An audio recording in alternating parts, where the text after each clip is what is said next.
That the witnesses have been tested, as well as Mr. Van Bynen, who is appearing remotely. And so we're ready to begin. I will call this meeting to order. Welcome to meeting number 97 of the House of Commons Standing Committee on Human Resources, Skills, Social Development, and the Status of Persons with Disabilities. Pursuant to Standing Order 1082 and the motion adopted by the committee on June the 13th, the committee is continuing its study on intergenerational volunteerism. Today's meeting is taking place in a hybrid format pursuant to standing orders. Members are appearing in the room and virtually, as well as witnesses. I would like to remind all members you can choose the official language of your choice by using interpretation in the room. Those appearing virtually, simply look for the globe icon at the bottom of your surface and click on the language of your choice. If there's an interruption in translation, please get my attention and we'll suspend while it's being corrected. I would remind members as well, for the benefit of the translators, please keep your phones as well as your headpiece away from the mic. Or distant from the mic. It does create popping, which can cause harm to the translators. As well, most of the time, if you could just speak as slowly as possible, it does help the translation. As well, direct all questions through the chair. Wait until I recognize you. To get my attention, please raise your hand if you're in the room, or use the raised hand icon on your surface to get my attention. And now I would like to present the witnesses for this morning's meeting, and a particular welcome to Ms. McKenzie. Ms. McKenzie was scheduled before Christmas, and there was some issues with scheduling, so I do appreciate her accommodating our schedule. So as I indicated, Sharon McKenzie is the Executive Director, I2I, Intergenerational Society of Canada. We have Kasia Cassidy, Cyber Seniors, Connecting Generations, Executive Director. From One City, Peterborough, Christian Harvey, Executive Director. All are appearing by video conference.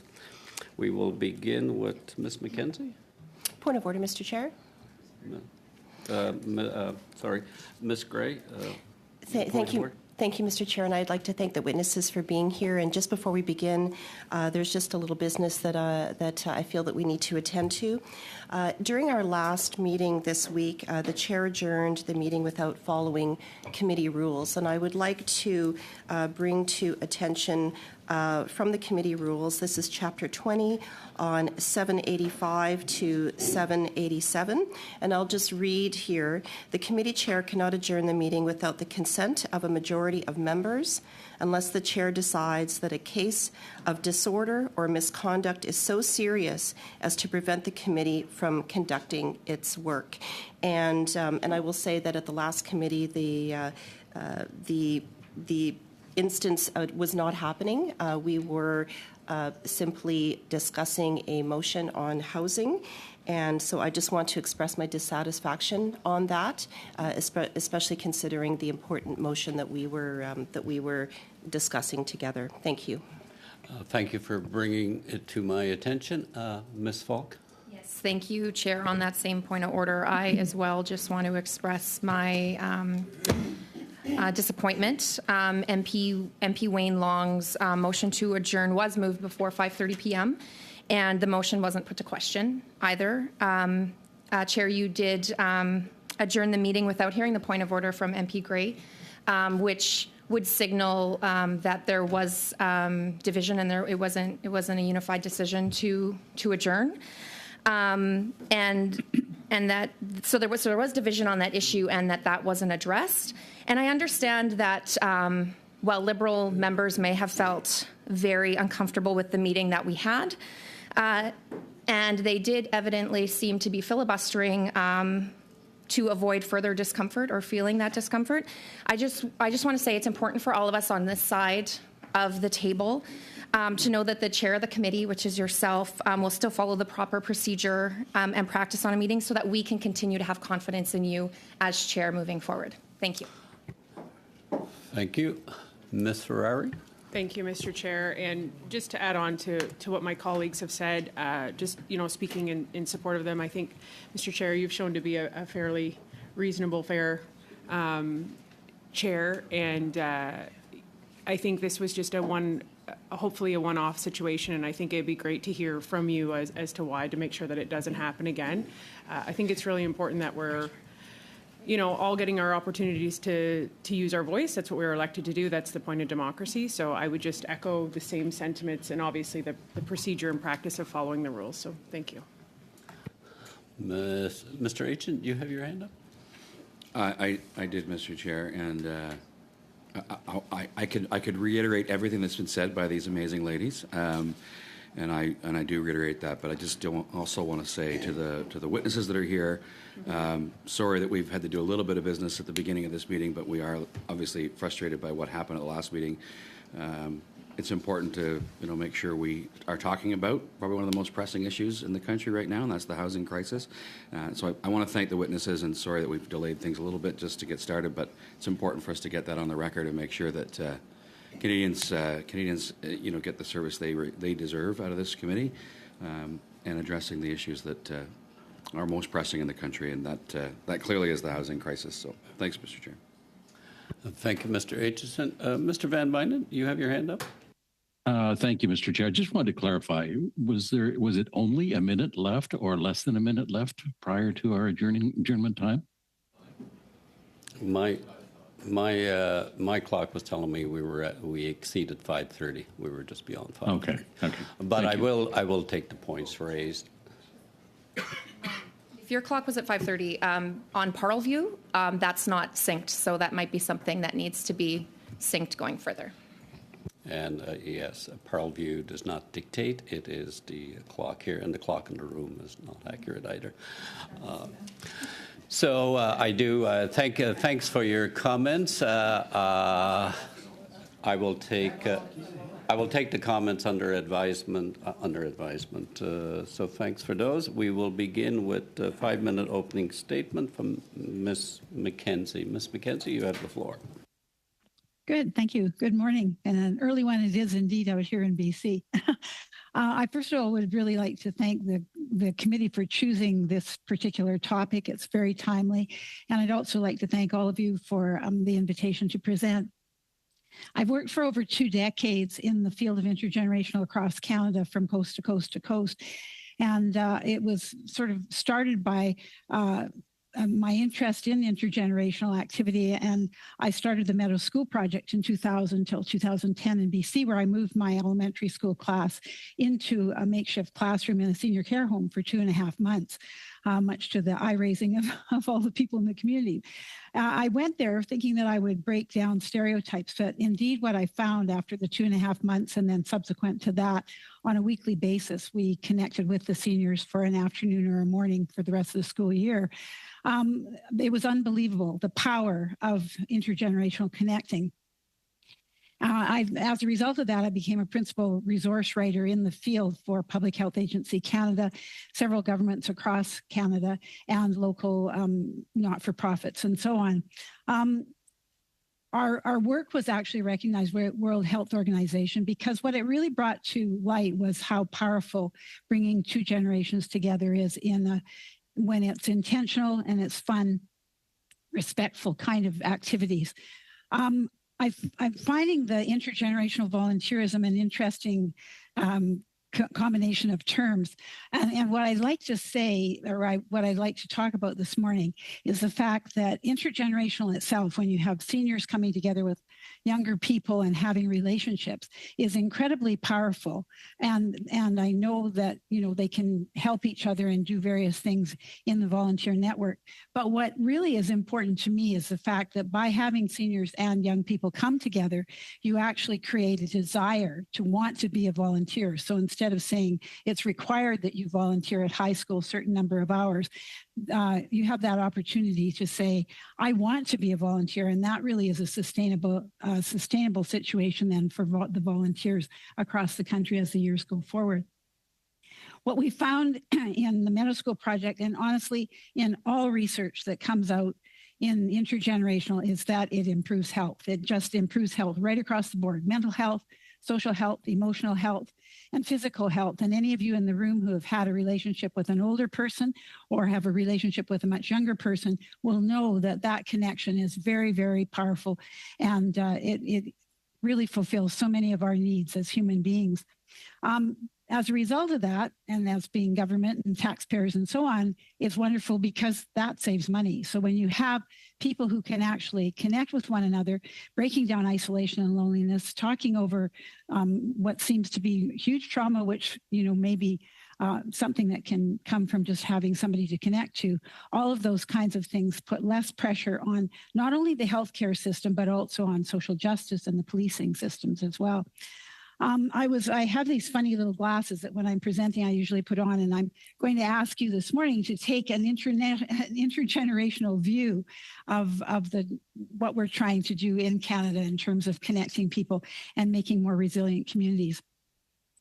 On a very regular basis, we're contacted by an absolute amazing array of people across Canada wanting to know how they can fit intergenerational activity into their field.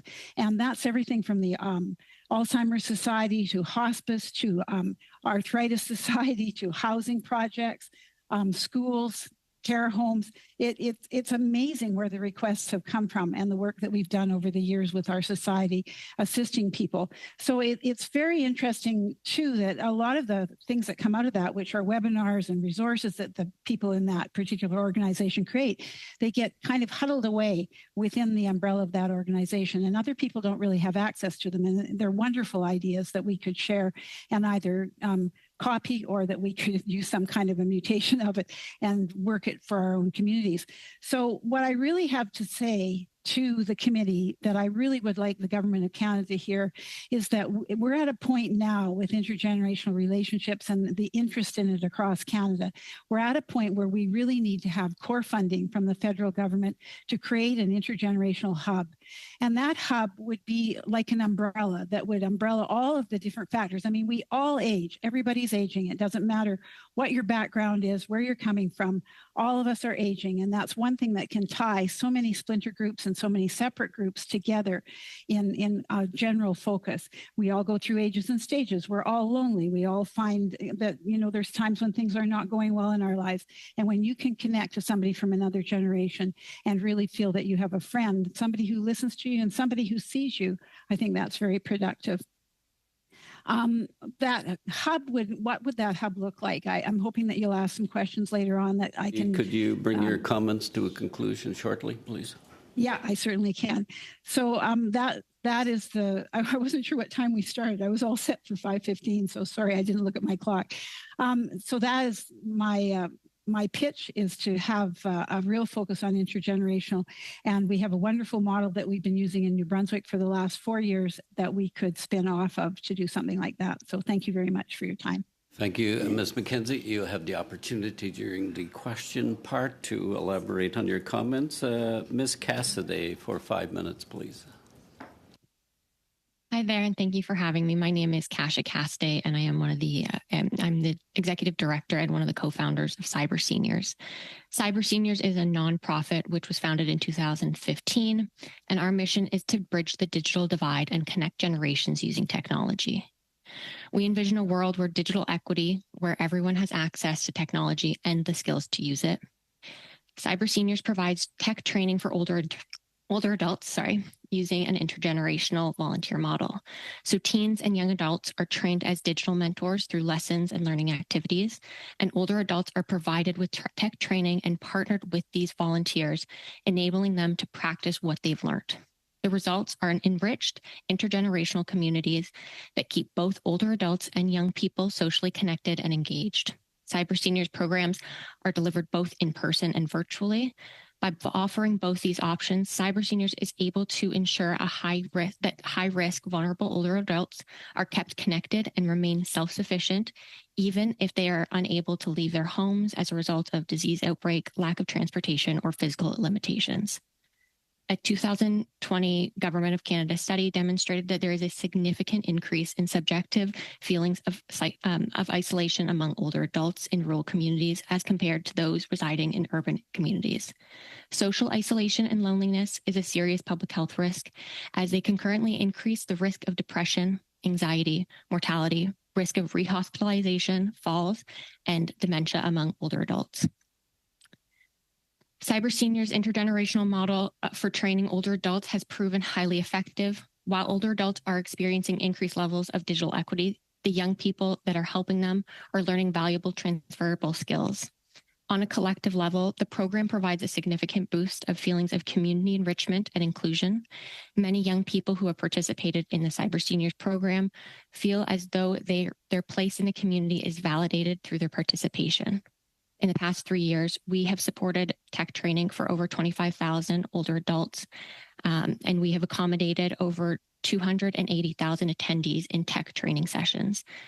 We have also trained over 5,000 volunteers to work as tech mentors. We are invested in this issue, and so I thank you for inviting us today, because we've seen a number of issues that make it difficult for not only young people, but older adults to sometimes participate in programs such as ourselves. One being that youth, especially right now, are torn between work opportunities and volunteering. If a volunteer experience might be more rewarding and provide more experience, but many would and can't pass up the opportunity to earn money. Transportation is a lot of the time a major factor in participating in person, not only in our program, but in any kind of volunteer space. Youth and older adults don't typically have access to reliable transportation. They might rely on public transportation like ride sharing, taxis, and public transportation, but all of these can be out of their budget. Recognition for youth. So again, when our young people are volunteering, and, to one extent, they are doing it because they have to for school. Or if they want to do it, they're doing it for some sort of accreditation. So verifying, and we have varying degrees, of training and certificates that we offer our young people, and they take and they put in their applications for school and for work experiences. However, youth are always looking for federally recognized certificates that employers and schools will recognize during application processes. And of course, the economic benefit of volunteering. Without consistent funding and support for volunteer management and operational costs, organizations struggle to support their biggest economic benefit, which is their volunteers. And thank you very much. I do have points as to how those types of issues can be accommodated and hopefully solved, but I will leave it there. Thank you, Ms. Cassidy. And now Mr. Harvey for 5 minutes, please. Thank you so much for having me. I'm the Executive Director of One City Peterborough, a multi-service nonprofit in Peterborough, Ontario, with a large range of programs supporting those experiencing homelessness and or criminalization.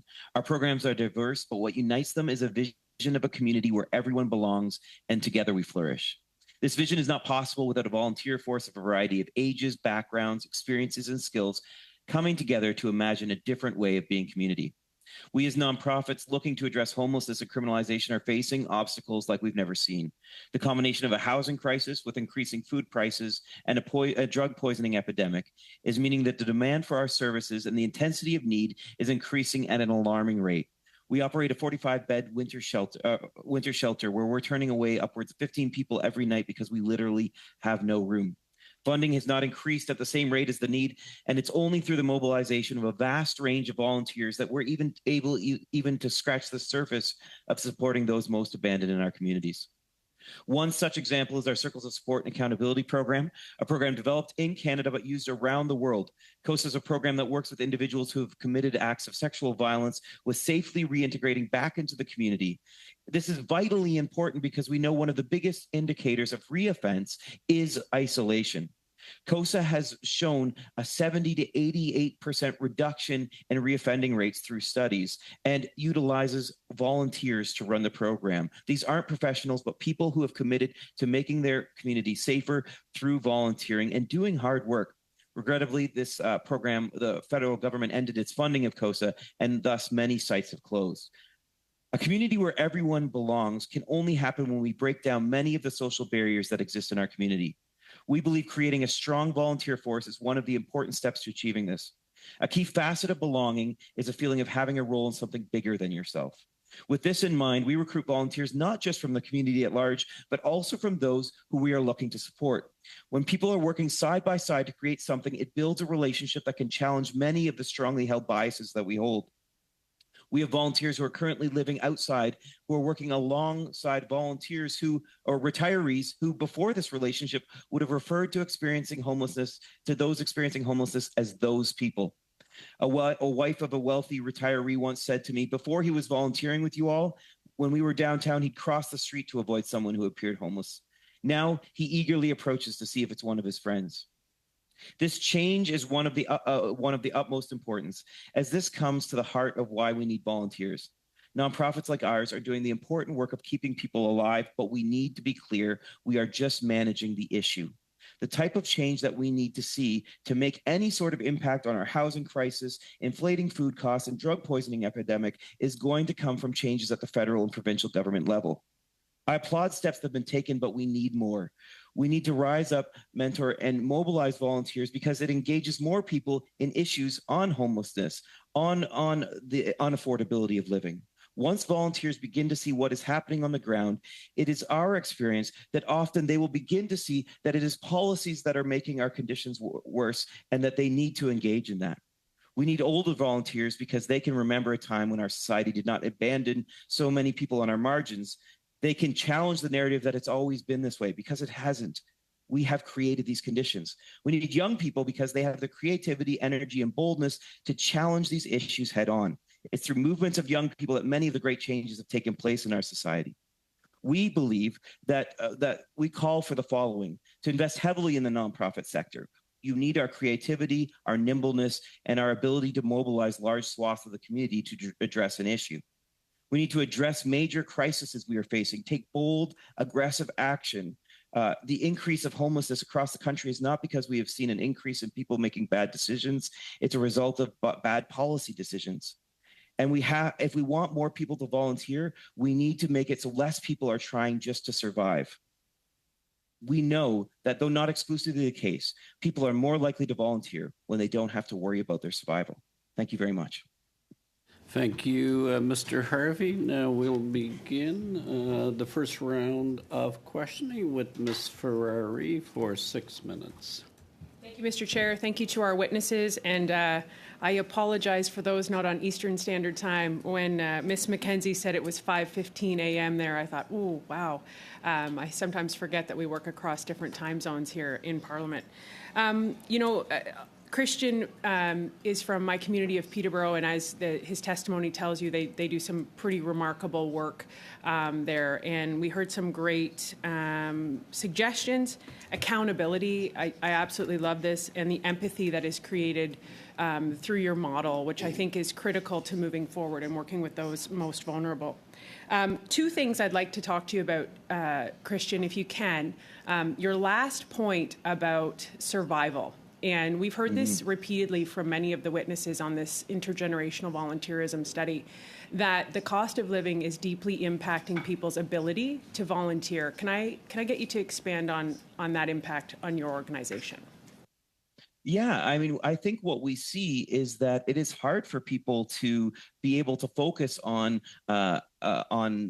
creating a better community when they're focused on just meeting their immediate needs, right? And that we see that very much, and that is something that I think we are not going to be able to do a whole lot of things unless we begin to increase the quality of life for many of those that we're supporting. The other beautiful thing, though, that we are seeing, it's not to counter this at all, but to go along with this, is that we have seen that by giving individuals an opportunity who are experiencing homelessness to be a part of creating the solutions that that affect them is having really strong impacts. We have had people who have come from who were living outside, who began volunteering with us, and then moved to actually becoming staff, and that their expertise has their confidence they gain through volunteering, and then the expertise that they bring through the very lived experience is one of the most beautiful things we've learned.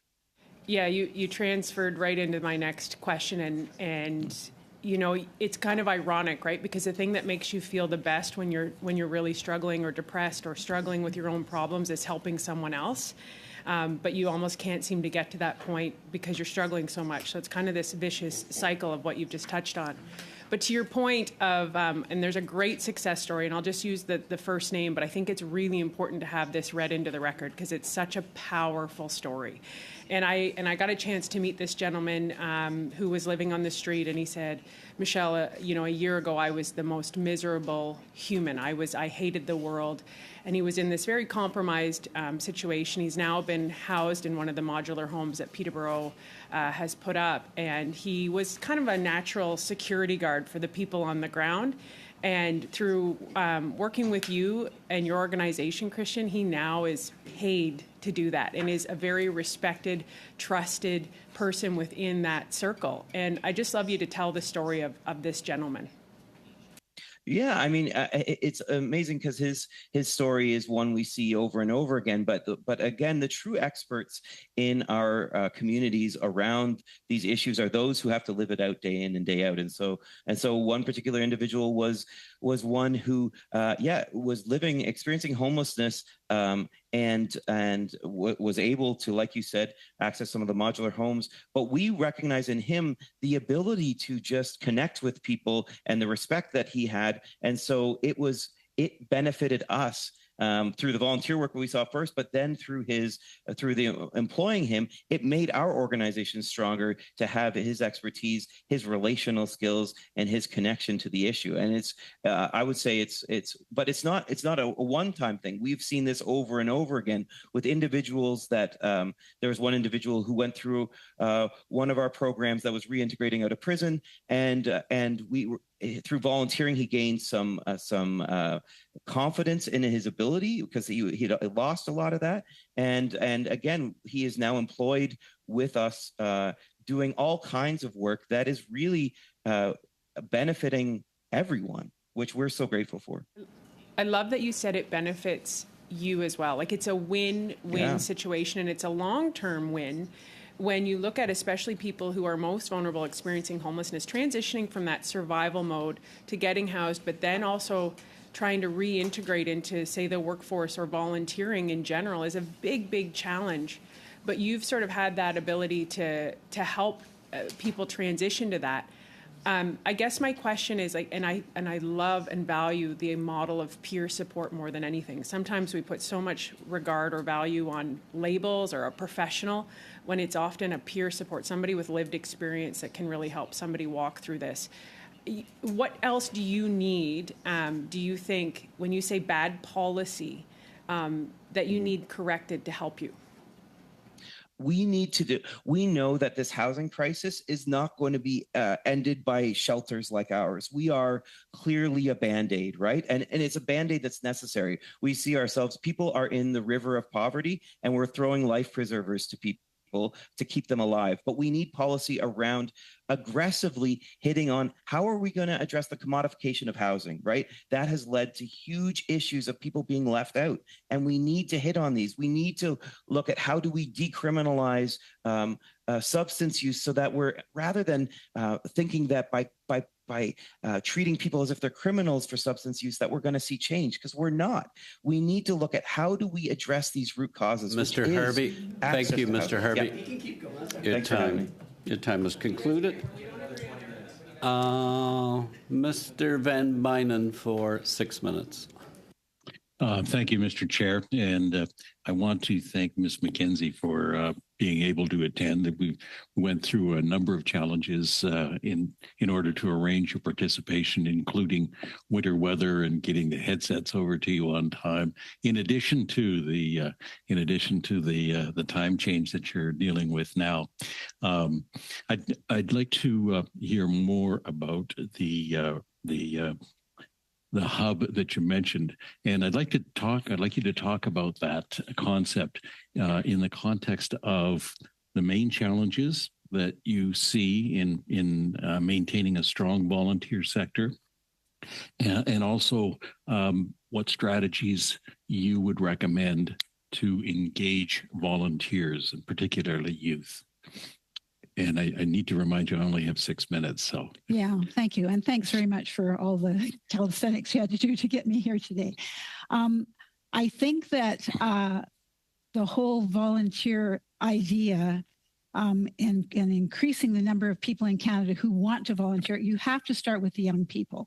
And one of the ways that I see has happened over my tenure, in this particular area is when intergenerational activities are introduced to the schools, and it's an optional thing. I mean, people participate if they want, but they come together with senior people, they get to know them, and that relationship creates a feeling within them that says, I want to do this more. It's really fun, and I really like to do it. So I think that the whole intergenerational activity is really excellent. And how do we find out about that? Well, I mean, if you type in or Google intergenerational, some of these wonderful programs that you've been already interviewing and that I'm aware of, sort of on the side of my desk, most people don't know about.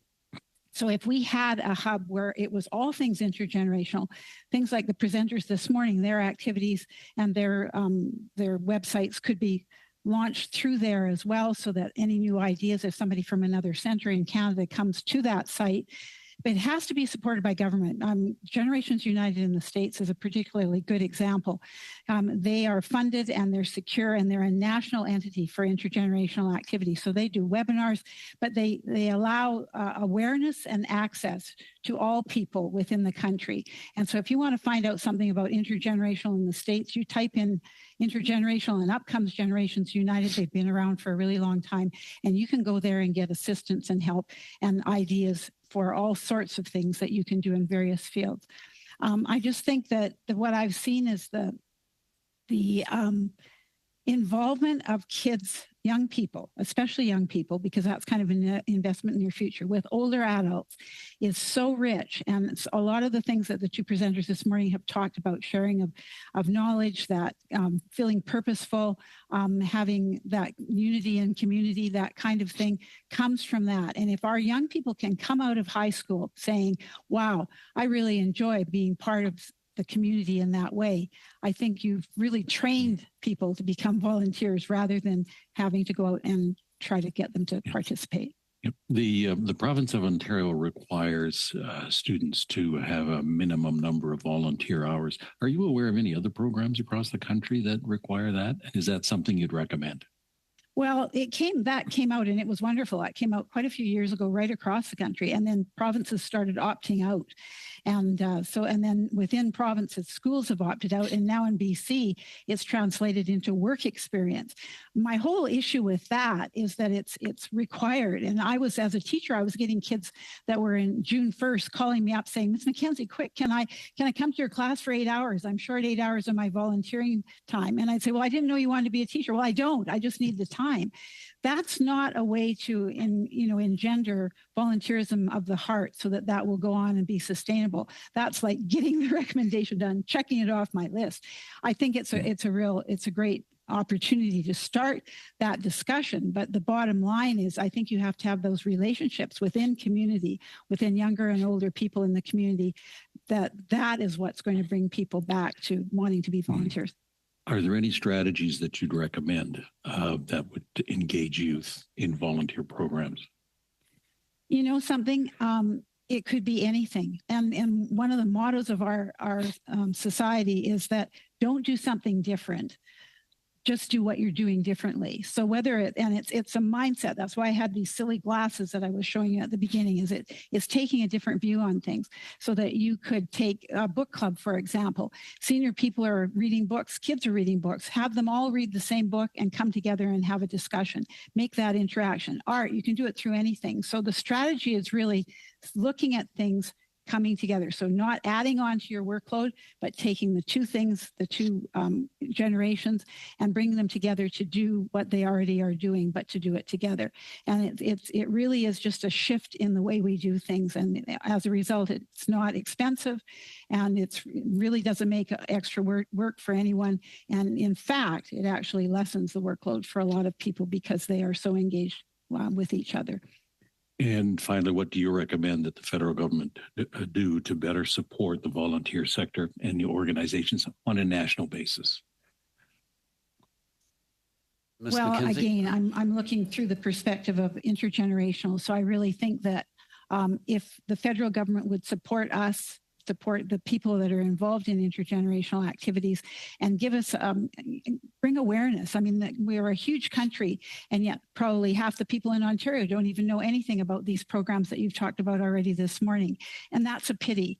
And we really should have a lot more awareness of how important it is to bring those two ends of society together. They have so much going for them that is similar. They both are outside of the workforce. They both have time that they can dedicate to coming together. And that's not something that's available to a lot of people that are in the busy work world and raising families. Thank you, Ms. McKenzie. Mr. Van Bynen. Thank you. Thank you. Thank you. Madame Chabot, pour 6 minutes, s'il vous plaît. You have 6 minutes, please. Thank you, Mr. Chairman, and thank you to our 3 witnesses. The benefit of this study for parliamentarians, it enables us to recognize all the work that you are doing in your communities and intergenerational volunteerism. So I congratulate you all on the work that you've done, and we've heard from other witnesses as well. You are contributing a lot to society, as is intergenerational volunteerism as a whole. So it's a rich contribution.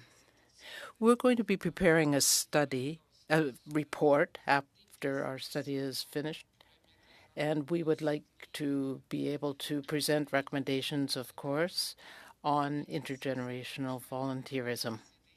So I would like to ask Ms. Cassidy a question. You have a great program. Being connected is very important for seniors and volunteers. You talked about the need to have stable funding. Could you talk a little bit more about that as an expectation, please? Yes, thank you. Stable funding. So for, depending on your organization size and what's available to you, I know that previously I tuned into other sessions that you guys have had, and one conversation that took place was talking about removing episodic funding and instead doing, bigger, larger year-long or multi-year-long funding, which is very nice for individuals and organizations that have a foot in the door in those types of grants. But what my organization finds is that we spend hours and hours on these grants, and what happens is year after year, they tend to go to the same programs and very well-established programs, which is wonderful because they are doing great work. But those episodic grants are what allows smaller organizations to get their foot in the door, to show government, to show other grant programs that we are capable, that we are doing good work, and that the money that is given to us does go to important work. So keeping those small episodic grants open, but also recognizing that in those episodic grants, there would be an amount of money that would be going towards operational costs, and also costs for volunteers. As mentioned by many people, what motivates volunteers to be involved. And in the current economic situation, that tends to be funding to our young individuals. And we talked about the mandate for volunteer hours, which is great when it's put into a school system. Maybe they're getting a class off in order to do that volunteerism, so it's within their school curriculum. But if it's required outside of school hours and they have the option to work versus volunteering, many of those individuals would not give up the opportunity to take on a part-time job if they're able to get it. But if there was some level of stipend or grant guaranteed, I know that there are grant options available to young people who've completed a certain amount of volunteerism. But those grants have to also, a lot of them, someone has to recommend that young person. So for me personally, I oversee all of our volunteers. How am I supposed to pick which volunteer I should submit for one of these grants? How do I know that they're interested? How do I know that they're needed? So having some level of tierism and allowing them, like, if you've gotten this many hours of volunteerism, you're guaranteed this stipend or you're guaranteed this scholarship opportunity. I think that those types of things financially really help us, because it means that our volunteers can come and they know that they're getting something out of it, more than just the support that we can give them. But they're also getting some type of financial support as well. Merci. Thank you. I was impressed by what you said about training young people. You talked about 5,000 volunteers. That's incredible. You also said that often recruitment comes as a result of the requirement by schools. You talked about the difficulties and young people needing to work. But even if these young people are required to have these volunteer hours, do you find that they find the young people find it enriching enough that they continue to volunteer? Are you able to retain young volunteers? Yes, we are. And I think all young people really benefit from all levels of volunteering, no matter the program. But specifically for us, we put a lot of emphasis on ensuring that our volunteers get something out of it. So when funding allows it, we provide additional training opportunities. So work readiness webinars for them. And so forth. But yeah, we do have a training model that we have, and there's different levels of it depending on how they're joining us. We also the main way we are able to support our volunteers is that they're volunteering virtually. So all we ask of them is to join us for an hour and a half call whenever they're available. So they sign up. It's flexible for them. So whether they're in high school or university or have a job, we're not requiring them to show up somewhere, take, an hour to get there, an hour to volunteer, and an hour to get back home. They're able to do it from the comfort of their home. Thank you, Ms. Cassidy. Sorry. Merci, Madame Chabot. Madame Zerillo for 6 minutes. Thank you so much, Mr. Chair. And I'm going to start my questioning with Madame McKenzie, but I first want to start by thanking all of you for being here today. It's likely that I won't get a second round of questioning just because of our late start today, so I'm going to apologize now for that, and thank you all for being here today. Ms. McKenzie, I just wanted to dig a little bit deeper into the health benefits of intergenerational. So you did mention that it improves health definitely for seniors. I wonder if you could expand on that a little bit. And also my question on it is, should this concept of intergenerational volunteerism fall under the health file federally? Okay, I'll maybe answer your last question first, just by virtue of the fact that in the last 20 years, I have worked with one foot in health and one foot in education. And interestingly enough, they both had similar needs. And the intergenerational aspect has been able to sort of work with both of those with education. So as many of you have talked about already. The training process, there is a training process. You just don't go into an involvement with a senior without some background training. So for sure that is in the education field, but the health benefits are amazing. Now, what is it specifically? It's been very hard to get quantitative data because everybody does not, they want to have numbers. And of course, when you're dealing with health, privacy issues are huge.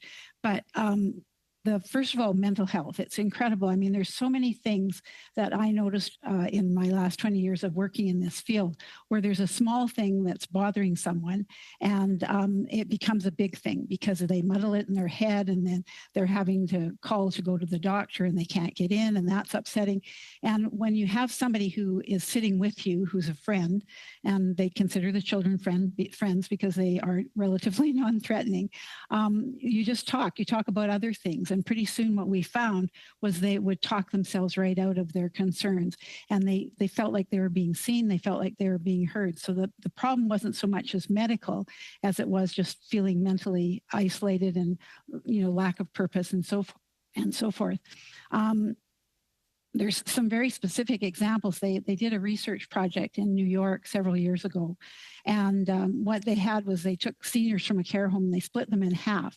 And half of them went on a bus and went to various tours around the town. The other half of them worked one-on-one with young artists.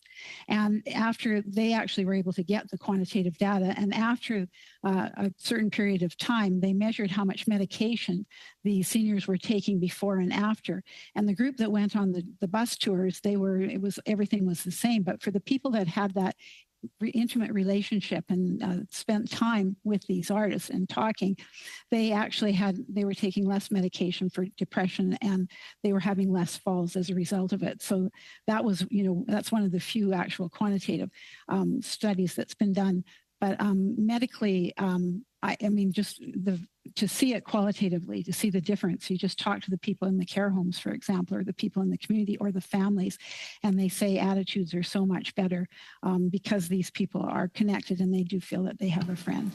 Thank you so much. And you just spoke a little bit about care homes, and I know that as part of the confidence and supply agreement between the Liberals and the NDP, there is a project around long-term care home and national standards. I wonder if this intergenerational volunteering is something that should be part of national standards. Do you have any thoughts on that? Well, I most certainly think that it should be, for sure. I think that it is very important that it should be systemic. I think that we've really, in a way, disconnected community with so many interest groups, and we've had so many people who want to have attention to their particular situation, which is great. But now I think something like intergenerational is something that could pull us all together. And just a comment that, in fact, across Canada, there's only 6 to 11% of the population that are actually in care homes. So I think the intergenerational volunteerism is really important because it reaches out into community to the seniors that are in, apartments or housed elsewhere. Thank you so much. And I'm just going to move to Ms. Cassidy. You mentioned a little bit about sustainability, and I did want to get from you just around pay, pensions, if pensions are a reality in your organization or in not-for-profits you might have worked on in the past, and how many employees you have. And then lastly, if some of your programs are running on grant funding, if those grants dry up or are not renewed, are your employees eligible for EI, employment insurance? We currently have 9 full-time employees. And that grew really out of COVID. There was a lot of funding that was given to us throughout COVID because we were able to go virtual. And then there was this need for older adults to get online during everything that was happening in COVID and needing access. So right now we are, as that time leaves and we are kind of moving into more tricky economical situations. If funding is harder to find, it's less guaranteed. We don't have a pension program at our organization, but our employees are eligible for EI if something were to happen, which I hope not. Ms. Cassidy, can you just let me know what's the gender split in your organization for employees?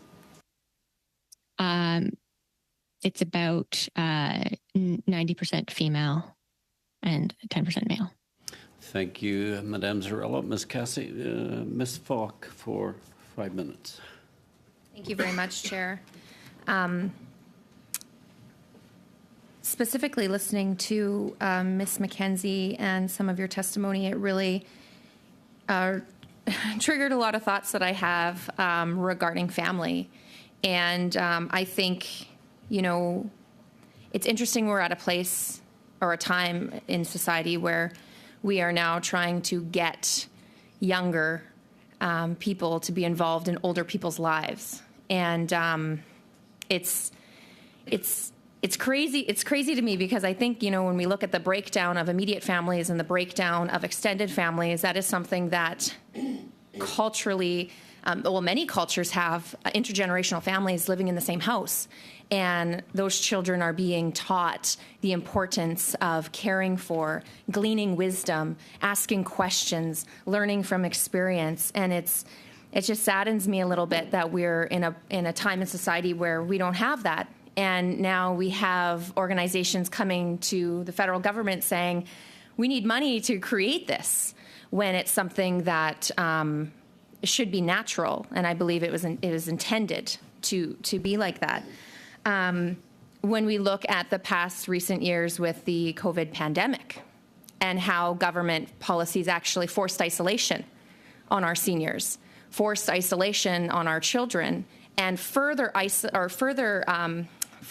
exacerbated that problem. And now we have, I talked to some parents where the children won't even leave their bedrooms. They won't leave their bedrooms to have relationship and community with their own family, let alone what we need for intergenerational, because I believe there is such rich fruit that comes from the younger generation, the older generation, and really just intergenerational at different levels, having those relationships, those conversations, and those experiences. And I think too, when we look at the current climate too of where we are with society with the affordability crisis, we have heard throughout this study that the affordability crisis is making everybody stretched thin. So how can people take time out of the busyness of their life when they need to pick up extra shifts, more jobs, to take that time and sow into their community, to sow into their children's classrooms, to sow into care homes, to have that opportunity? It just seems that it's so far out of reach. So I really want to thank actually my colleague MP Van Bynen for bringing this forward and bringing forward the conversation and having that conversation of how can we do this, because I think it's so much more than funding. I honestly don't think government funding is going to help the situation. It's a societal shift that has to happen. We have to definitely exhibit that and show our children the importance of being involved in those that weren't born at the same time, that had different life experiences, because that's so important. Chair, with that, I'd like to pass my time to MP Gray. Thank you. Great. Thank you very much. And thank you for the great conversation here today. What I wanted to bring forth was we do have some unfinished business from the last meeting, and rules to adjourn this committee clearly weren't followed. We were discussing a motion on housing brought forth by Conservatives in light of the housing crisis getting worse in Canada, and new information that was just released that, in fact, housing starts in 2023 were down. And so, therefore, I move that the committee resume consideration of debate on the motion on housing by myself on January 29th, 2024.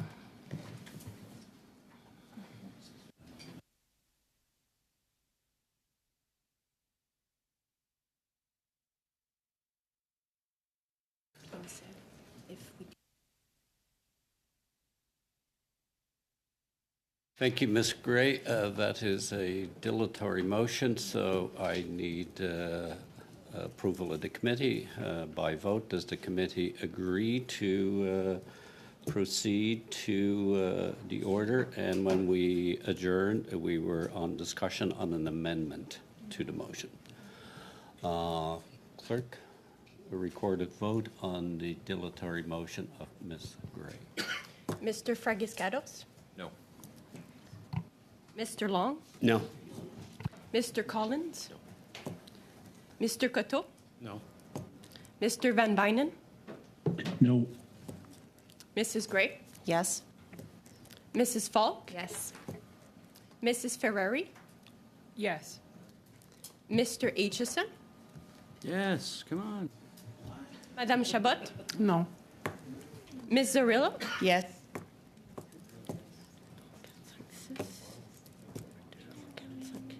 Yeas pour 5, nays contre 6. The motion is defeated. We'll now refer to the agenda. Mr. Long, you have the floor for 5 minutes. Thank you, Chair. Good morning to everybody, and again, apologies to our witnesses for these delays. Thank you so much for your testimony this morning. One thing I did want to touch on are programs that we do offer for seniors, and I do want to touch on the New Horizons for Seniors program. And, you know, I think most of us have used it or have had organizations that have used it in our ridings. It's a great program.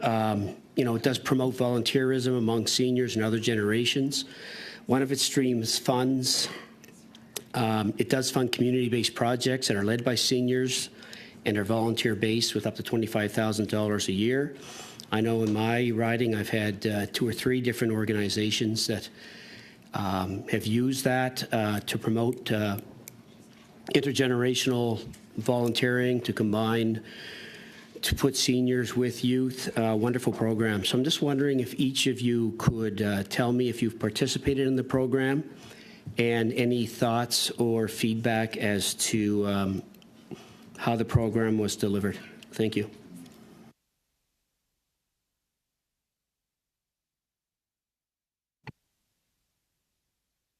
We can start with Mr. Harvey.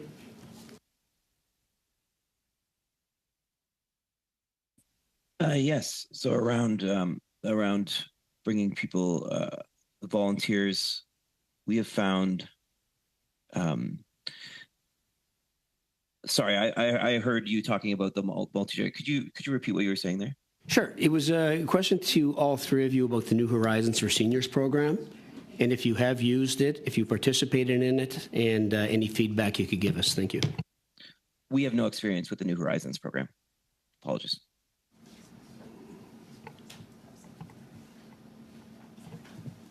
Ms. Cassidy?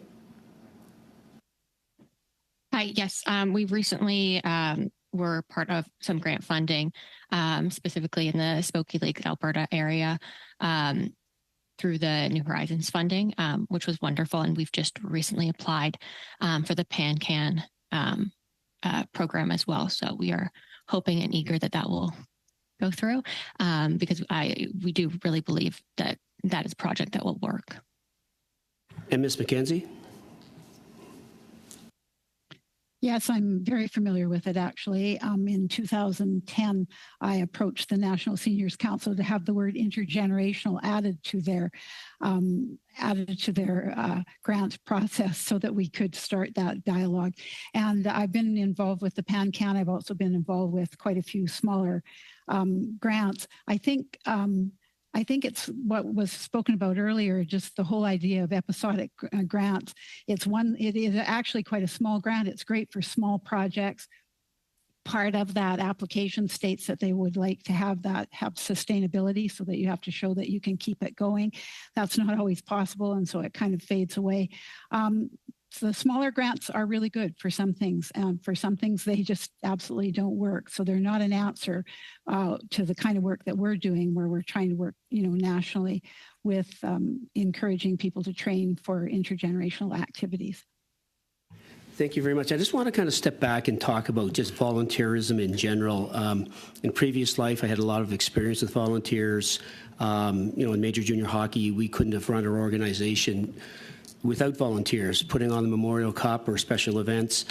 And my wife, Denise, was actually chair of the St. John Volunteer Association. So I'd like you to each, if you could comment on just how do you recruit, train, and retain? Because, one of the issues we always had is, I've seen so many organizations, my own organization included, that we would recruit volunteers, but we did a terrible job training them and matching them, and then we would lose them. And it really wasn't the volunteers' fault. It was the organization's fault for not putting the proper time in. So maybe we could start with you, Mr. Harvey. Thank you. Mm-hmm. I think that's a very good point. We have found that the recruitment is just getting what we do out there, and so people want to be a part of making something exciting in their community, and so that part is just getting and having opportunities that feel meaningful to people. So being clear about this means something. This makes a difference in this operation. We've also found that training, that not just training on the very practical pieces, but we actually do a 3-hour training just on the values of the organization. And we found by doing that, and the vision, by doing that, people are able, even if their volunteering is doing maintenance at one of our houses, they see what they do as embodying the mission and values of the organization. And so even smaller tasks, which sometimes can be seen as menial, we can position them and say they're not at all. They are actually a part of these values and this vision. And so we find that is how we are able to retain. We have probably around 80 to 100 volunteers, and that's how we're able to retain that group of volunteers. Thank you, Mr. Harvey. Thank you, Mr. Long. We will conclude with Madame Chabot and Madame Zerillo. So, Madame Chabot, pour 2 minutes et demi. You have 1.5 minutes. Thank you, Mr. Chairman. I am pleased to complete this round of questioning, and you raised housing. That certainly is a very important issue. Mr. Harvey, you mentioned that we need to invest in public policy, that community organizations, even though they have an important mission and they have volunteers, they can't solve basic problems like housing affordability. So we started late, but I thought it was important to raise these issues at the end. So you talk a lot about funding. Each of you have mentioned this. But your key mission is usually supported by funding at the provincial level. At least that's the case in Quebec, and I imagine it is elsewhere. So do you call for funding from the federal level as well? Ms. Cassidy first. Yes, funding from the federal level would also be great because we are really a North American-wide organization, but Canada-wide focus, and we pull our volunteers from all across because we are virtual, and then we also have programming in person all across Canada, having funding at a federal level so that we're able to really keep our operational costs going, but also be able to support the volunteers that we have across Canada would be incredibly beneficial.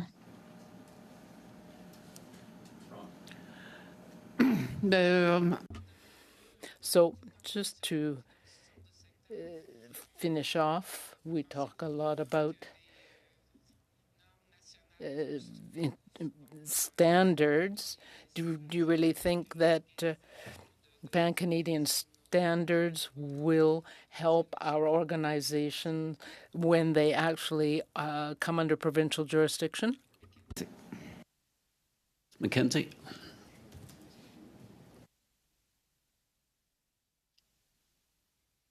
I'm not really certain that I understand the question. I'm sorry. Could you just repeat that, please? The national standards, the pan-Canadian standards. Vous sembliez, Madame Mackenzie. Ms. Mackenzie, you seemed to agree with the idea of national standards, and I think that that these organizations actually come under provincial jurisdiction. So how would national standards change anything? Thank you. I appreciate your comments back. I think in Quebec, you do a wonderful job of dealing with these things. I don't see that across the rest of Canada so much. And I think that by trying to gather together the territories and provinces and share what's going on, I think that gives again, I really think our focus has to be schools, that we have to start with kids that are very young, and that it becomes it becomes part of the schools, it becomes part of the school system to work with seniors. And I think that will, because of those positive experiences within community that young people will have, that could go forward then to increasing our volunteer interest as those people age. And Ms. so McKenzie. yes, I do think it's positive. Thank you, Ms. McKenzie. Madame Zerillo, to conclude with 2.5. Thank you so much. I'm so pleased to be able to get these extra couple of minutes. I wanted to start with Ms. Cassidy and just explore a little bit more on this gender lens. The federal government does have an obligation to apply gender lens to the work that they do. So I was wondering if you could share about volunteers, both with this being an intergenerational study, if you see a gender differentiation between the young volunteers that come and the seniors, if there is a gender differentiation. And then also, staff-wise, you already mentioned 90% of your staff are women. But I wonder if you could just, maybe you've had other experiences in the sector where you could share your view of what the gender lens should look like on a report like this. And I need to correct myself. I misspoke. It's 80% identify as she, her, 10% identify as they, them, and 10% identify as he, him in our organization. So I just did want to make that correction. So thank you for bringing that up. From a volunteer standpoint, I don't have the exact numbers in front of us, but we do get a good mix of both, of all identifying individuals at our organization. And then from a senior standpoint, we do get, although the majority of our older populations do identify mainly as female, we do also support a huge, we try to support an initiative for the LGBTQ plus 2S population as well, which supports not only our younger individuals who want to learn more and understand more, but also for our older generation so that they can understand what that community means, whether they're a part of it or just interested in learning more about it. Thank you so much. And I'm going to go to Ms. McKenzie, too, to ask a similar question just on, if the government needs to apply a gender lens to intergenerational volunteering in this report, what would you like them to know? I think that in the work that we've been doing, I think there has been quite a broad acceptance of people. Again, really the only thing that connects the people within the projects that we've been doing is aging, and we're talking really about generational things. So I think that the lens is definitely, I think there's an awareness now within all of the groups across Canada that this lens has to be applied or should be applied, and that all people should be treated equally that are coming into the area of interest. You got a very quick minute. No, You're okay. a little bit over, Madame Zerillo. Thank you. Witnesses concludes the witness round for this morning's meeting. Thank you for your presentation. Before we go in camera, I want to report back to the committee on a ruling I'm making. At the December 4th committee, so the witnesses can depart at their choosing. At the December 4th committee meeting, Madame Zerillo raised a point of order and expressed her opinion that the motion moved by Ms. Gray on that day constituted a contempt of Parliament. She further explained her perspective that this motion asked the committee to influence, intimidate, and block fellow parliamentarians. I committed to take her point of order under advisement, and I am now ready to render my decision to the committee. And I only wanted to do that when Ms. Zarilla was here. That's why the timing. In making my decision, I was guided by a few principles. First, a motion is a resolution. This means that it is the committee's opinion, and it does not require any action to be taken. As such, this motion is not binding on anyone. Second, page 794 of the House of Commons Procedure and Practice says, and I quote, "The rules of one House cannot be applied to the other, nor can one House compel the other to conduct its work in a specific manner or according to a specific timetable.